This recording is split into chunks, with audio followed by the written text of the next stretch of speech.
Hello guys, कैसे हैं आप लोग। अपनी कुर्सी की पेटी बांध लीजिए, चलिए सीधा एपिसोड स्टार्ट करते हैं। शुरुआत में ही रियल वर्ल्ड का सीन दिखता है जिसमें कुछ स्टूडेंट शायद स्कूल या फिर कॉलेज के लिए जा रहे होते हैं। किन चाओ और उसकी दोस्त भी उन सभी लोगों के साथ यूनिफॉर्म में स्कूल या फिर कॉलेज में जा रही होती है और किन चाओ के गाल पर पट्टी लगी होती है। वो शायद किन फेंग ने उसे थप्पड़ मारा था उसी वजह से होगी और शायद किन चाओ अभी भी गुस्से में लग रही है। यहाँ अभी तक किन शाओ की दोस्त का नाम नहीं बताया गया है, तो हम इसे किन शाओ की दोस्त के नाम से ही बुलाएंगे। किन शाओ की दोस्त किन शाओ से कहती है, किन शाओ, क्या तुम अपने भाई को फोन करके माफी नहीं मांगोगी? किन शाओ की दोस्त किन शाओ से फिर से कहती है, हम कल परीक्षा छोड़कर चुपके से सॉन्ग पे को सपोर्ट करने गई थी, इसी कारण तुम्हारा भाई जरूर बहुत गुस्सा होगा। तब भी किन शाओ अपनी दोस्त से कहती है, मैंने कुछ भी गलत नहीं किया है, तो फिर मुझे ही क्यों माफी मांगनी चाहिए। अगर किन फेंग न होता तो कल हम लगभग समय पर प्रवेश कर चुके होते, तो इसीलिए उस किन फेंग को मुझसे माफी मांगनी चाहिए। किन शाओ की दोस्त किन शाओ से कहती है, वाह, वह किन फेंग तो तुम्हारे साथ बहुत अच्छा व्यवहार करता है। कभी कभी तो मुझे सच में तुमसे ईर्ष्या होती है कि तुम्हें बहुत अच्छा भाई मिला है। तभी किन शाओ अपनी दोस्त से कहती है, नहीं, बिल्कुल नहीं, वो तो दिन भर मेरे कामों में दखल देता रहता है। वैसे भी वो मेरा सगा भाई नहीं है। मुझे तो लगता है सच में यह लड़की किन फेंग की बहन बनने के लायक ही नहीं है। वो दूसरी लड़की भी उसके भाई की अच्छाइयों को देख और समझ सकती है, लेकिन इस बेवकूफ को तो उसकी अच्छाइयों में भी बुराइयां दिखती है। किन अपने दोस्तों से कहती है, मेरे लिए सॉन्ग फे ही मेरा भाई होने के लिए काफी है। तभी किन शाओ की दोस्त किन शाओ से कहती है, वैसे किन शाओ, तुम्हारे चेहरे को क्या हुआ है। किन शाओ अपने दोस्तों से कहती है, ज्यादा कुछ नहीं, वो तो ठोकर खाकर गिर गई थी। फिर कुछ देर बाद वो दोनों लड़कियां स्कूल बिल्डिंग की लॉबी में पहुंच जाती है और किन शाओ की दोस्त उनके क्लास के बाहर लगी बहुत बड़ी भीड़ को देखकर चौंक जाती है। किन शाओ की दोस्त किन शाओ से कहती है, अरे, हमारी क्लास के बाहर इतनी भीड़ क्यों है। फिर वह भीड़ में जाकर देखने की कोशिश करती है कि सब लोग यहाँ पर क्यों आए हुए हैं, और वहाँ भीड़ में उसके आसपास के सभी लोग बहुत टेंशन और डर में नजर आ रहे होते हैं। सामने क्लासरूम में एक लड़का बेंच पर सो गया होता है और वह लड़का सेमी ट्रांसपेरेंट हो चुका होता है, और ये देखकर सभी स्टूडेंट चौंके हुए होते हैं और दो लड़के डरते हुए उसे जगाने के लिए गए होते हैं, लेकिन शायद उन लड़कों का हाथ उस सोते हुए स्टूडेंट की बॉडी के आर पार हो चुका होता है। किन शाओ की दोस्त कहती है, जांग वेई को क्या हो गया है, वो अर्धपारदर्शी क्यों दिख रहा है। एक लड़का किन शाओ की दोस्त से कहता है, पक्का तो नहीं पता, लेकिन अभी अभी जांग वेई ने कहा कि उसे एक छोटी सी झपकी लेनी है, और जब हम वापस लौट कर देखते हैं तो वह इस तरह से था। वह लड़की किन शाओ की दोस्त से कहती है, लेकिन यह कोई अलग थलग मामला नहीं है, यह इंटरनेट पर हर जगह फैला हुआ है। ऐसा लगता है कि दुनिया भर के लोग इसी तरह की घटना का अनुभव कर रहे हैं। उनमें से कोई लड़का किन शाओ की दोस्त से कहता है, कुछ एक्सपर्ट का कहना है कि जब तक कोई सो जाता है तो वह एक अर्ध पारदर्शी प्रेत जैसी अवस्था में प्रवेश कर जाते हैं, लेकिन इस तरह से होने का कारण अभी तक किसी को नहीं पता है। किन शाओ की दोस्त किन शाओ से कहती है, मुझे अपने माता पिता को फोन करके उन्हें इस घटना की चेतावनी देनी होगी। किन शाओ, सावधानी के लिए तुम्हें भी अपने भाई को फोन करके बता देना चाहिए। किन शाओ अपने दोस्त से कहती है, नहीं, अब तो मैं उसे सामने से अभी कभी फोन नहीं करूंगी, उसके जैसा इंसान तो।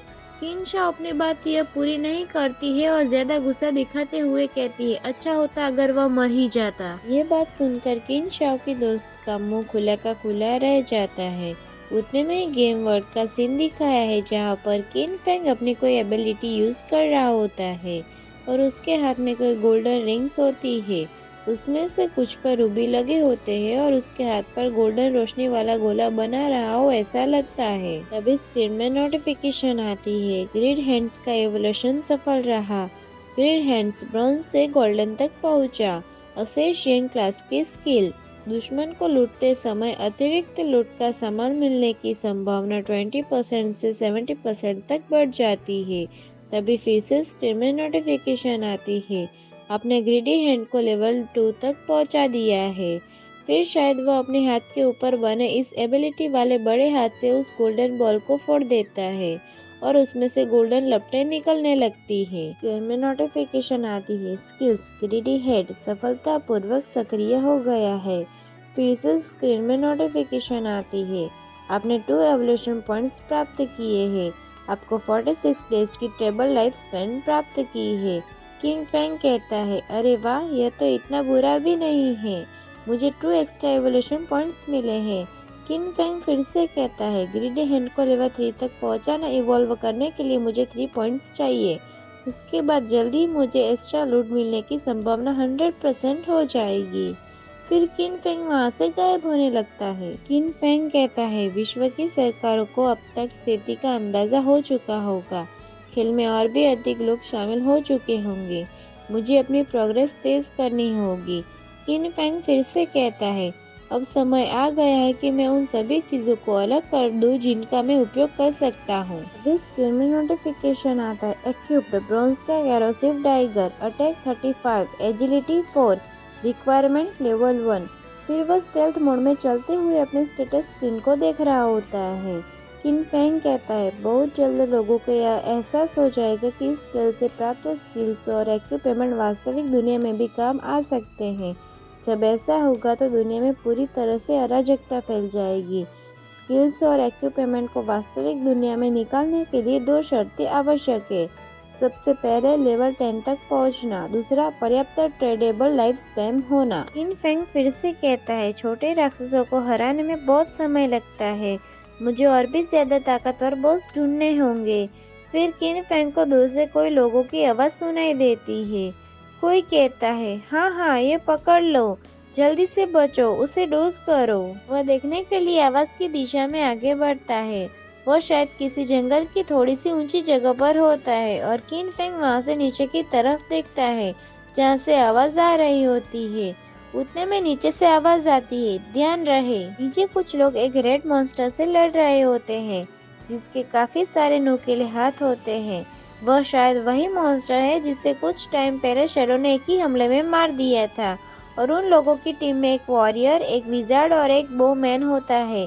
तभी स्क्रीन में दिखता है, sprint predator level 2 great bronze. देखकर किन फेंग सोचता है, स्प्रिंट प्रेडिएटर, वाकई गजब का संयोग है। तभी वह स्प्रिंट प्रेडिएटर अपने हाथ से वॉरियर पर हमला कर रहा होता है, लेकिन वह वॉरियर ढाल से आसानी से अपना बचाव कर लेता है।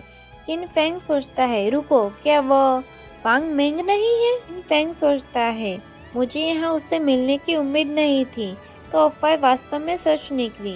किन फेंग फिर से सोचता है, कहा जाता है कि जब वांग ने पहली बार गॉड फॉर्स कैन गेम में प्रवेश किया था तो उसने हिडन क्लास के खिलाड़ियों की एक पूरी टीम बनाई थी। वे सभी 6 हिडन क्लास के प्लेयर थे। तभी वांग मेंग कहता है, हॉली बैरियर एक्टिवेट। तभी मॉन्स्टर के हमले से बचने के लिए वांग मेंग ने एक मैजिकल गोल्ड शील्ड बनाई होती है जो मॉन्स्टर के हमले को आसानी से रोक लेती है। शायद इसी मैजिकल शील्ड का नाम होली बैरियर है। किन फेंग सोचता है, वांग मेंग का hidden class Holi barrier warrior, जिसमें एक सामान्य वॉरियर की तुलना में 2 गुना बेसिक स्टेट पॉइंट्स होते हैं, जो एक जन्मजात अनविजिबिलिटी की स्किल्स के साथ आती है। फिर विजार्ड अपनी छड़ी से जादू करती है और आग का गोला बनाती है और फिर उस मॉन्स्टर के एक हाथ पर हमला करती है और उसकी वजह से मॉन्स्टर की हेल्थ 70% कम हो जाती है। अभी भी किन फेंग स्टेल्थ मोड में खड़े खड़े ऊपर से सब देख रहा होता है। किन फेंग सोचता है, मेज भी हिडन क्लास प्रोफेशन प्रॉफिट एक सामान्य मेज की तुलना में 2 गुना स्पेल डैमेज होता है और इसमें से अंतर्निहित भविष्य सूचक फायरबॉल होता है। फिर उनकी टीम का आर्चरर हमला करता है और शायद प्रिस्ट सबके लिए हीलिंग स्पेल कर रहा होता है। किन फेंग सोचता है, archer hidden class profession sharp shooter with great eye, एक सामान्य तीरंदाज की तुलना में 2 गुनी क्षमता, साथ ही तीव्र निशानेबाजी का अंतर्निहित skill. Priest hidden class profession Oracle priest एक नियमित प्रिस्ट की तुलना में 2 गुनी हीलिंग शक्ति, ग्रुप हीलिंग स्किल्स के साथ शुरू होता है। वह मॉन्स्टर विजार्ड और आर्चर के हमले से बचकर बहुत तेजी से आगे बढ़ रहा होता है। उसके बाद मॉन्स्टर तो आर्चर के इतने नज़दीक आ जाता है कि उसके छोड़े हुए तीर हवा में होते हैं और शायद मॉन्स्टर को लगने ही वाले होते हैं। तभी मॉन्स्टर वांग मैंग पर हमला करता है। वो ढाल पे अपना बचाव करता है पर हमले के फोर्स की वजह से दूर गिरता है। और शायद मॉन्स्टर बहुत तेजी से आर्चर के हमले से बच जाता है। इसी वजह से आर्चर शॉक हो जाता है और प्रिस्ट वांग मैंग हीलिंग कर रहा होता है। आर्चर कहता है, धिक्कार है, यह बॉस बहुत तेज है। हमारे दूर से किए जाने वाले हमले उस पर बिल्कुल भी असर नहीं कर रहे हैं। वॉरियर कहता है, हे हिल्स, मुझे जीवित रखो, बाकी सब लोग हमला करते रहो, हम धीरे धीरे उसे खत्म कर देंगे। किन फेंग अभी भी बिना किसी हरकत के यह सब देख रहा होता है। किन फेंग सोचता है, क्या सच में इस हमले से इसकी हेल्थ को नुकसान पहुंचा है? वांग मिंग तो वाकई ऑप्टिमिस्टिक है, लेकिन वो भूल गया है कि यह तो जंगली इलाका है। यदि लड़ाई लंबी खिंचती है तो अन्य मॉन्स्टर भी उसमें शामिल हो जाएंगे। उतने में ही वांग मिंग के पीछे से झाड़ियों में से दूसरा मॉन्स्टर निकलता है, जो देखने में गोबर या कीचड़ से बना हुआ हो ऐसा लगता है। भूत जैसा मुंह होता है और लंबे लंबे हाथ होते हैं और उनको देखकर वांग मिंग चौंक जाता है। किन फेंग सोचता है, एक करप्ट मॉन्स्टर गहरे भूरे रंग के कीचड़ से ढका हुआ, दूसरे लेवल का एक सामान्य मॉन्स्टर, यह दूर से हमला करता है। अभी वांग मिंग की टीम का दूसरा वॉरियर वांग मिंग को बचाने के लिए उन मॉन्स्टर पर हमला करने के लिए भागते हुए आगे बढ़ता है। दूसरा वॉरियर कहता है, बहुत सावधान रहना, और वो अपनी बड़ी स्वॉर्ड से उस कीचड़ वाले मॉन्स्टर पर हमला करता है। ये देखकर किन फेंग सोचता है, धिक्कार है, एक और हिडन क्लास जिसे मैंने पहले कभी नहीं देखा था। और दूसरे वॉरियर के हमले से उस मॉन्स्टर को ज्यादा कुछ नहीं हुआ, बस उसकी हेल्थ सिर्फ 33 पॉइंट्स ही कम हुई। दूसरा वॉरियर कहता है, इसका डिफेंस प्रणाली बहुत उच्च लेवल का है। उतने में ही वह मॉन्स्टर मुंह से कीचड़ निकालता है और उस वॉरियर पर कीचड़ से हमला करता है। फिर वो वॉरियर कीचड़ में फंस जाता है और दूसरा मॉन्स्टर भी दूसरी तरफ कीचड़ से विजार्ड पर हमला कर रहा होता है, जिसकी वजह से वो कीचड़ में फंस जाती है। दूसरा वॉरियर कहता है, अरे नहीं, इससे तो बहुत बदबू आ रही है। विजार्ड कहती है, हद से ज्यादा गंदा और बदबूदार है। दूसरा वॉरियर कहता है, अरे यार, हम जमीन पर अटक गए हैं, हमारी गति एकदम धीमी हो गई है। फिर वो कीचड़ वाला मॉन्स्टर विजार्ड लड़की की ओर आगे बढ़ने लगता है। हेवर अपने हाथों को कीचड़ वाले टेंटिकल में बदलकर पकड़ने जा रहा होता है और ये देखकर लड़की घबरा रही होती है और रोने लगती है। विजार्ड कहती है, ओ कोई मेरी मदद करो। ये देखकर किन फेंग से रहा नहीं जाता और वह सीधा टेलीपोर्ट होता है या शायद बहुत तेजी से आगे बढ़ता है और वह मॉन्स्टर विजार्ड पर हाथ डालने ही वाला होता है, पर किन फेंग उस पर हमला करके उसकी गर्दन को अलग कर देता है और एक ही हमले में 441 का डैमेज देता है और ये देखकर सभी लोग चौंक जाते हैं। उतने में ही वह मॉन्स्टर एक ही बार में मर गया और उसमें से गोल्डन लपटें निकलने लगी, उसकी बॉडी डिसॉल्व होने लगी होती है। उनमें से कोई कहता है, इसने तो करप्ट मॉन्स्टर को एक ही झटके में मार गिराया। विजार्ड कहती है, ये किसने किया, क्या कोई हमारी मदद कर रहा है? फिर उस दूसरे वॉरियर के पीछे अभी भी वह करप्ट मॉन्स्टर होता है। वह वॉरियर बड़ी मुश्किल से खुद को इस कीचड़ से बाहर निकालने के लिए कोशिश कर रहा होता है। दूसरा वॉरियर कहता है, यहाँ तक कि लेवल 1 के क्लोरर मॉन्स्टर को भी खत्म करने के लिए हमें आमतौर पर 10 सेकंड के लिए मिलकर हमला करना पड़ता है। दूसरा वॉरियर फिर से कहता है, लेकिन लेवल 2 का करप्ट मॉन्स्टर एक ही शॉट में मारा गया, ये कैसे संभव है? उतने में किन फेंग उस दूसरे करप्ट मॉन्स्टर का भी गला काट देता है और 441 के डैमेज के साथ एक ही पल में मॉन्स्टर को खत्म कर देता है और ये देखकर वो वॉरियर चौंक जाता है। फिर उस दूसरे वॉरियर के पीछे मॉन्स्टर मर जाता है और उससे वह थोड़ा डर रहा होता है कि हमला किसने किया है। दूसरा वॉरियर कहता है, ये सचमुच एक पल में ही मौत थी। लिजी, क्या तुमने उसे देखा कि वो कौन था? विजार्ड लिजी कहती है, नहीं। वांग मैंग कहता है, उम्मीद है वे हमारे पक्ष में हो, ध्यान मत भटकाओ, हमला जारी रखो। अभी भी वांग मैंग उस रेड मॉन्स्टर के सामने शील्ड और हथौड़े जैसे हथियार लेके खड़ा होता है और पीछे पर किन फेंग स्टेल्थ मोड में छुपकर बैठा होता है, शायद हमला करने की फिराक में हो ऐसा लगता है। वांग मैंग कहता है, अब सिर्फ स्प्रिंट प्रेडिएटर ही बचा है, अपनी रफ्तार बनाए रखो।